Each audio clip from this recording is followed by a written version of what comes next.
I thought I was just visiting my best friend's house for the weekend. But when his aunt looked at me, really looked at me, she said words I'll never forget. You're just like him, but better. I didn't know it then, but that single sentence would change everything between us. I hadn't expected much that evening, just a casual visit to my best friend's house, the kind of thing we'd done 100 times before. But the moment I stepped through the door, I realized the air inside carried a different weight. There was a faint scent of freshly brewed coffee mingling with the woody polish of old furniture, and in the middle of it all, standing with quiet poise, was a woman I hadn't met before. She wasn't like the other adults I'd grown up around. There was a presence about her, something composed yet strangely vulnerable. She wore her age, 43, I would later learn, not as something to conceal but as something that gave her depth. Her movements were measured, graceful in a way that made the room itself seem to slow down. "This is my aunt," my friend said casually, as if she were just another introduction. But she wasn't. Not to me. When she turned toward me, her eyes lingered longer than politeness required. There was curiosity there, but also something softer, recognition maybe. I felt, for the briefest moment, like she wasn't just looking at me, but through me, past the surface. I shifted slightly, unsure what to do with that kind of attention. We exchanged pleasantries. She asked about school, my work, the usual small talk. Her voice was low and even, carrying a warmth that wrapped around each word. I remember the way she held her coffee cup, fingers steady, and how the steam rose between us like a fragile veil. At one point, she passed me a plate of fruit. Her fingertips brushed against my sleeve, the lightest touch, but enough to send a subtle shiver up my arm. I glanced up, startled, only to find her already studying me again, as if she were measuring something she couldn't quite name. And then, without warning, she spoke. "You're just like him," she said quietly, almost to herself. Then her eyes softened in a way that made the words land heavier. "But better." I froze, unsure what to make of it. My friend was in the other room, oblivious. I wanted to ask her what she meant, who she was comparing me to, but something in her expression stopped me. There was a flicker of nostalgia, even pain, mixed with the smallest trace of a smile.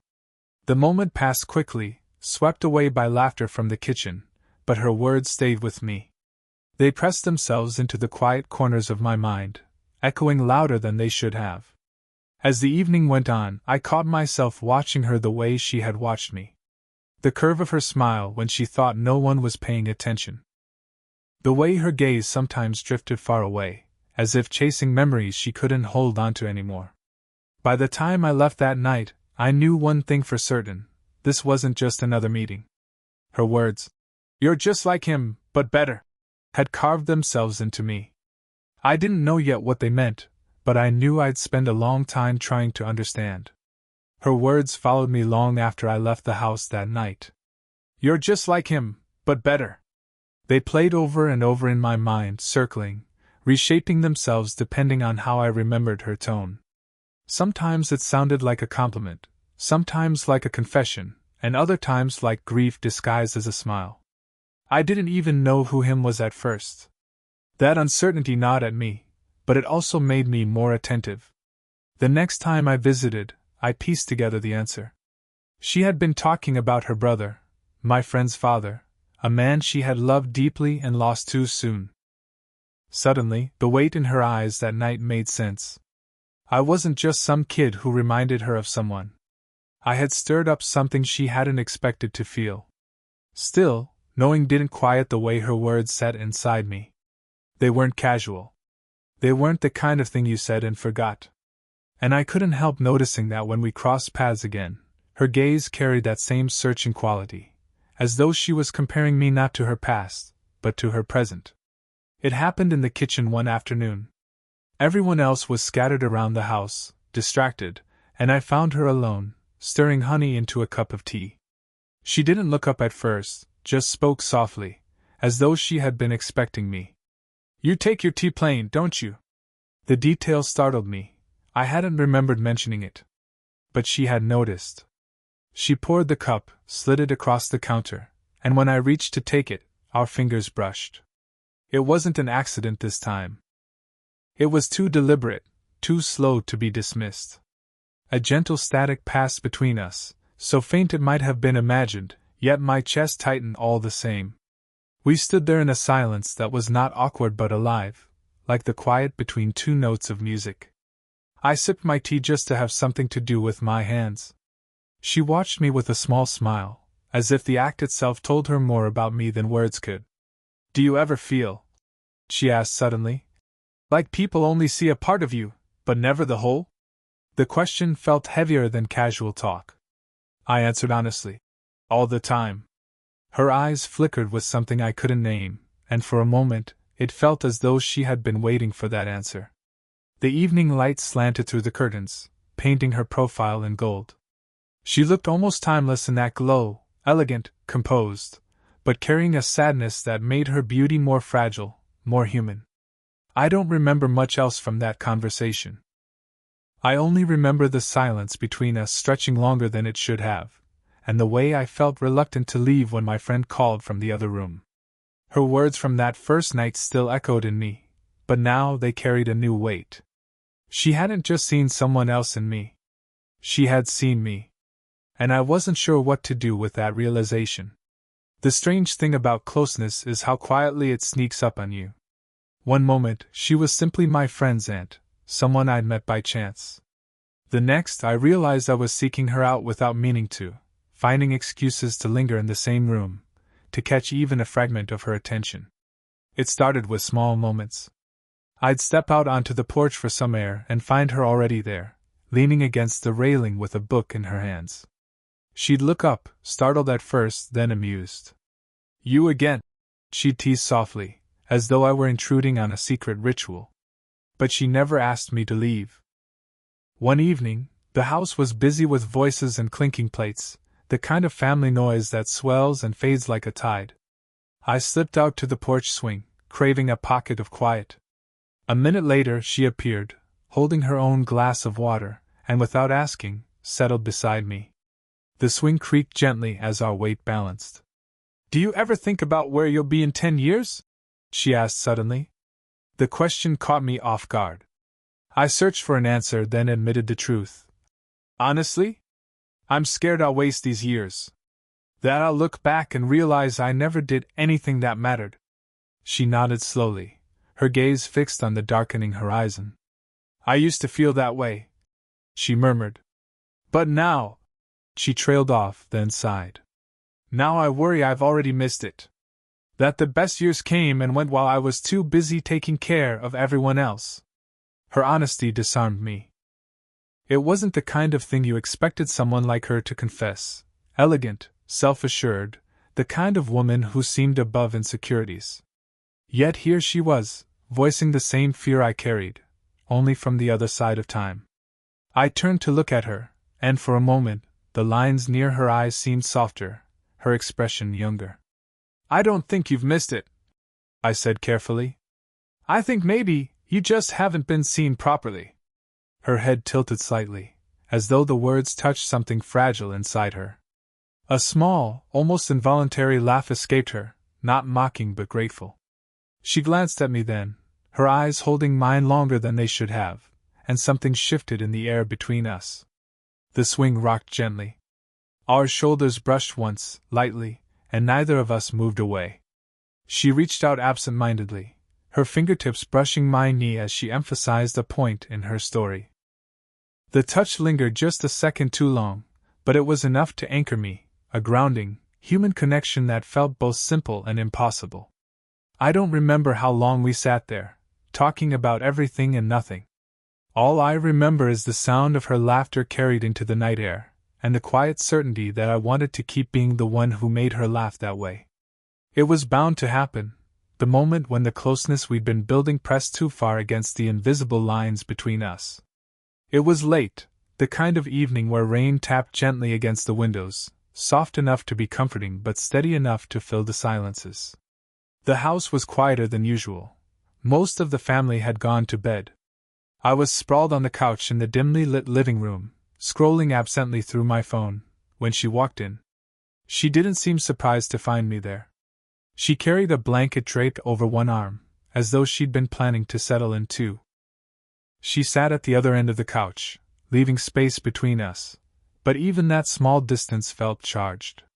The lamp beside her threw warm light across her face, catching the faint glisten in her hair. We talked at first about nothing, the rain, the week ahead, her nephew's habit of leaving dishes everywhere. But somewhere between her laughter and the silences, our words began to falter. At one point, our hands landed on the same arm of the couch. The brush of skin against skin was so sudden, so intimate, that we both froze. I half expected her to pull away immediately, but she didn't. For a second, her fingers hovered close to mine, the warmth of her hand radiating toward me. Then, just as quickly, she withdrew, folding her hands in her lap. Her voice was quiet when she spoke. "This isn't right." The words lodged in my chest. I tried to keep my expression neutral, but I could feel the air shift between us. She didn't look at me, just stared at the rain-streaked window. "You're too young," she continued, her tone firm but edged with something fragile. "People wouldn't understand. I shouldn't even—" Her voice trailed off, as though finishing the thought would make it too real. I wanted to argue, to tell her I wasn't just a boy, that what I felt was real. But the sight of her, shoulders tense, hands gripping the blanket too tightly, made me pause. This wasn't a moment for persuasion. This was her drawing a line, one she needed to believe was still there. So I stayed quiet. Not because I agreed, but because silence felt like the only way to honor the weight of what she had just admitted. For a long moment, the only sound was the rain. She finally turned her head, meeting my eyes. There was a flicker there, not of rejection, but of longing restrained, as if she was fighting herself more than me. She gave a small, sad smile, then pulled the blanket around her shoulders. "We should get some sleep," she said softly. I nodded, though sleep was the last thing I expected to find that night. When I finally lay down, her words circled in my mind, heavy as the rain still tapping at the glass. She was right, by every measure, she was right. And yet I couldn't shake the feeling that the wall she had built between us was one we had already started to climb, piece by fragile piece. The family dinner had stretched late into the evening. The table was still scattered with empty glasses and half-finished plates, the air carrying the faint smell of roasted herbs and wine. Conversations had dwindled into soft murmurs, and one by one, people began drifting off to bed. I lingered in the living room, helping to clear dishes, when I noticed her by the window. She wasn't moving, just standing there with her arms folded lightly, gazing out into the dark yard beyond the glass. Something in her stillness made me pause. When I walked over, she glanced at me, almost startled, as though she hadn't realized she wasn't alone. Her lips curved into a faint smile, but her eyes betrayed her. They looked distant, weighted. "Do you ever get the feeling," she said softly, "that the past is heavier at night?" I didn't answer right away. The tone of her voice told me this wasn't a question meant for quick replies. I settled beside her, close enough to feel the faint warmth of her presence but not so close as to intrude. She let out a long breath. "My brother used to sit with me like this. After our parents died, he was everything. Strong, dependable, the one person who made me feel like I wasn't invisible." Her voice faltered for a moment, then steadied. "And then one day he was gone. Just like that. No one ever sat with me like that again." Her words hung in the quiet, fragile as glass. I felt the ache behind them, a grief she had carried for years, perhaps tucked away so carefully that no one else ever saw it. "I'm sorry," I said quietly. Not because I thought it would fix anything, but because it felt like the only thing I could give her in that moment. She turned her head, studied me with those steady eyes. "You remind me of him sometimes," she whispered. "But you listen differently. It's like you hear me, not just my words." Something in my chest tightened. I wanted to say more, to tell her she wasn't invisible, not to me, not now, not ever. But before I could, she did something I hadn't expected. She leaned her head against my shoulder. The movement was gentle, almost tentative, as though she wasn't sure if she had the right. Her hair brushed against my jaw, soft and faintly perfumed, and the weight of her head settled into me with a quiet finality. I froze for a heartbeat, every nerve in my body alert, then slowly let myself breathe. I didn't move, didn't dare shift in a way that might disturb the moment. All I did was sit there, letting her rest against me. Her breathing was slow and even, her body warm where it touched mine. I could feel her heartbeat through the closeness, steady but vulnerable, like she had finally let herself lean on someone again. I wanted to wrap my arm around her, to hold her fully, but I stayed still. This wasn't about what I wanted. This was about her allowing herself to be fragile in a way she hadn't in years. We sat like that for what felt like forever, the silence around us tender and full. And though she never said it, I understood, this was more than comfort. This was trust. Something had shifted after that night she rested her head on my shoulder. We didn't speak about it, didn't acknowledge it openly, but the air between us carried a different weight. She no longer seemed startled when I appeared beside her. If anything, she began to expect it, as though my presence had quietly become part of her routine. It was a quiet evening, the kind that makes the world feel smaller, wrapped in shadows and lamplight. Most of the house had gone silent. I found her in the den, curled up on the couch with a book. A single lamp glowed beside her, its light spilling across the pages and softening her profile. She looked up as I entered, and for a second, her expression flickered with something unguarded, not surprise, not reluctance, but something closer to relief. "You always find me in the quiet corners," she teased lightly, closing her book. "Maybe that's because you always look like you belong there," I replied, and the words slipped out before I could filter them. Her smile faltered, not in displeasure, but in hesitation. She tilted her head, as if weighing the meaning behind what I'd said. I sat at the far end of the couch, leaving space, though the distance felt unnecessary now. We spoke in fragments at first, her day, my plans, little things that barely mattered. But silence fell again, and in that silence I felt the shift happening. She reached up absent-mindedly to tuck a loose strand of hair behind her ear, then her hand lingered, drifting toward her forehead as though caught in thought. Before I knew what I was doing, I leaned closer, gently brushing the strand of hair away for her. The gesture was small, tender, almost innocent. But the way she still beneath my touch told me it wasn't simple to her. My fingers hovered near her temple, the faint warmth of her skin pulling me in. For a heartbeat, either of us moved. Then, instead of pulling away, she let her hand rise and cover mine. Slowly, deliberately. Her palm was warm, her fingers trembling faintly as they rested over mine. Time seemed to suspend itself. The sound of the clock ticking in the hallway grew louder, the quiet hum of the lamp filling the silence. My pulse pounded in my chest, so strong I was certain she could feel it through the closeness of our hands. We didn't speak. There was nothing to say. The weight of her hand over mine said more than words could. She wasn't pushing me away this time. She wasn't reminding me of the age gap or the impossibility of it all. She was acknowledging what we both already knew, that the line between us had blurred beyond repair. Her thumb moved, almost unconsciously, tracing the back of my hand in the faintest, trembling circle. The touch was delicate, fragile, but it set every nerve in me alight. I looked at her, and she looked back. No smiles, no laughter, just two people holding each other in silence, fully aware of the moment they had crossed into something neither of them could pretend away. It wasn't a confession, not yet. It wasn't even a promise. But it was enough. Enough to know the walls she had built were no longer standing. Enough to know that whatever came next, we were already standing on the other side together. The days that followed felt different, though nothing was spoken aloud. We didn't confess, didn't label, didn't even touch in ways that others would notice. But there was a quiet understanding between us, as if we were carrying a secret that neither of us wanted to disturb by naming too soon. It was on the porch, at dusk, that the silence finally broke. The air was cool, still damp from the afternoon rain, and the scent of wet grass drifted up from the yard. I stepped outside expecting to be alone, but she was already there, sitting on the wooden steps with her arms wrapped loosely around her knees.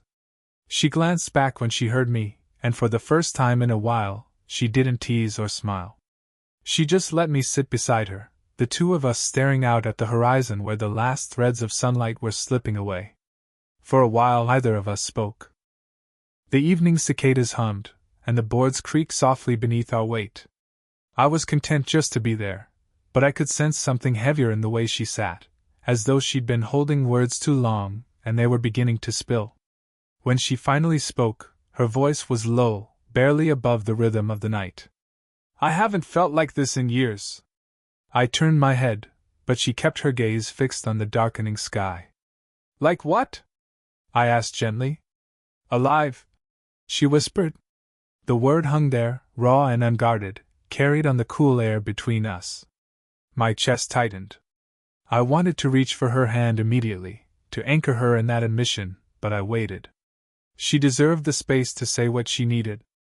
"I'm scared," she continued, her voice trembling in a way I hadn't heard before. "Scared of what this means. Scared of what people would think. Scared that maybe I've already convinced myself of something I shouldn't." I let her words settle before I answered. "I don't see you as older," I said quietly. "I just see you. And I don't think I'll ever be able to unsee that now." That made her finally look at me. There was no hiding in her eyes this time, no hesitation, no shield of composure. Just vulnerability, clear and trembling, waiting for something steady to hold on to. Slowly, almost cautiously, she reached for my hand. She didn't just take it, she clasped it in both of hers, pressing it against her chest, where I could feel the faint, hurried rhythm of her heartbeat.